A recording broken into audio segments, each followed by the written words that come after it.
আজ বানাবো ক্যাডবেরির পকোড়া। হ্যাঁ বন্ধুরা, চলো তোমাদের দিকে দেখায় ক্যাডবেরির পকোড়া।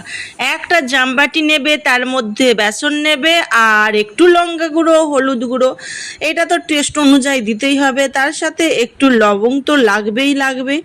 এরপর এই যে এক গামলা জল নিয়ে নিতে হবে, এক ঘটি জল নিয়ে জলটা ঢেলে দিতে হবে।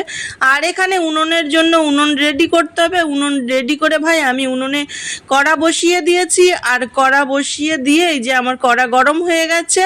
এই পর্যায়ে আমি তেল দিয়ে দিলাম আর দেখে নিলাম কড়াটা আমার কতটা গরম হয়েছে। তো আমার যথেষ্ট কড়া গরম হয়ে গেছে। এইবার কড়া থেকে এই গরম তেলের মধ্যে বেসনটা নামিয়ে নেব। এখানে আমি ক্যাডবেরিটা ভেঙে নিচ্ছি, যেহেতু ক্যাডবেরির পকোড়া করব। তো বন্ধুরা চলো, এই যে ক্যাডবেরি ভেঙে নিয়ে ক্যাডবেরিটাকে ভালো করে এপিড ওপিড করে পকোড়া ভাজার জন্য গরম তেলে দিয়ে দিলাম। এইবার দেখো এই পিঠ ওই পিঠ করে আবার ভালো মতন করে ভেজে নিতে হবে। আমার একটা পকোড়া হয়ে গেছে, এইটা দ্বিতীয় নম্বর। তো দ্বিতীয় নম্বরটাকেও এইভাবে বেসনে এপিড ওপিড উল্টে দিয়ে দিতে হবে। যথেষ্ট দিয়ে দিলাম, দিয়ে আবার উল্টে দিতে হবে, উল্টে ভালো করে ভেজে নিতে হবে, যেহেতু পকোড়া হচ্ছে। আর পকোড়া মানেই তো টেস্টি টেস্টি, ইয়াম্মি ইয়াম্মি।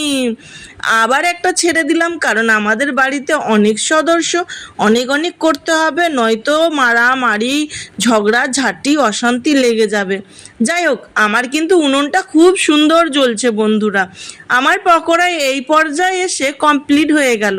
আমি পকোড়া নামিয়ে নেব। আর পকোড়াগুলো দারুণ হয়েছে দেখতে, যেমন দেখতে তেমন স্বাদ। এই দেখো বন্ধুরা, কেমন লাগছে পকোড়াগুলো, তোমরা কিন্তু অবশ্যই কমেন্ট করে বলো। আর আমি তো খেয়ে দেখেছি, বেশ লেগেছে।